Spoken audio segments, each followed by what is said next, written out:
అక్క ఏందక్క నువ్వు అలా మాట్లాడుతున్నావు? నా హస్బెండ్ చాలా మంచోడు, 7 years నుంచి కలుస్తున్నాం, డ్రింకింగ్ హ్యాబిట్ లేదు, ఏం లేదు, ఇదే మా హస్బెండ్ ని ట్రాప్ చేసింది అని చెప్తున్నావు కదా. మీ హస్బెండ్ లాంటి వాళ్ళు 100 మంది కాదు 1000 మంది అమ్మాయి వెనకాల పడుతుంటారు. మీ హస్బెండ్ ఆ అమ్మాయిని ట్రాప్ చేయలేదని ప్రూఫ్ ఏంటి? మీ హస్బెండ్ చాలా మంచోడు అంటున్నావు కదా. మీ హస్బెండ్ పైన నమ్మకం లేకుండానే మీ ఫ్యామిలీని వాళ్ళ ఫ్యామిలీని అందరిని తీసుకొని కెమెరా ఆన్ చేసుకుని ఇంట్లోకి వెళ్ళిపోతావా?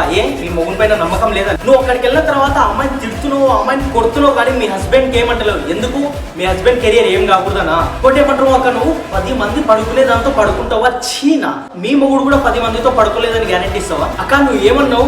నాకు మా ఫ్యామిలీ సపోర్ట్ ఉంది, మా అత్త వాళ్ళ సపోర్ట్ ఉంది, అందుకోసం నేను సూసైడ్ చేసుకోలేదు, వేరే అమ్మాయి అవుతుంటే సూసైడ్ చేసుకునేది అని నువ్వే చెప్పావు కదా. మీ హస్బెండ్ తప్పు పెట్టుకుని కూడా ఆ అమ్మాయినే బ్లేమ్ చేస్తున్నావు. ఆ అమ్మాయి సూసైడ్ చేసుకుంటే ఆ అమ్మాయికి ఎవరు సపోర్ట్ లేకుంటే తను కూడా నీలాంటి ఒక అమ్మాయే కదక్క. ఆ అమ్మాయి ఒక్కదాన్నే బ్లేమ్ చేస్తున్నావు కదా. పెళ్ళాం కొడుకులు ఉన్నారు, ఎలా పడుకున్నావే తనతో అని.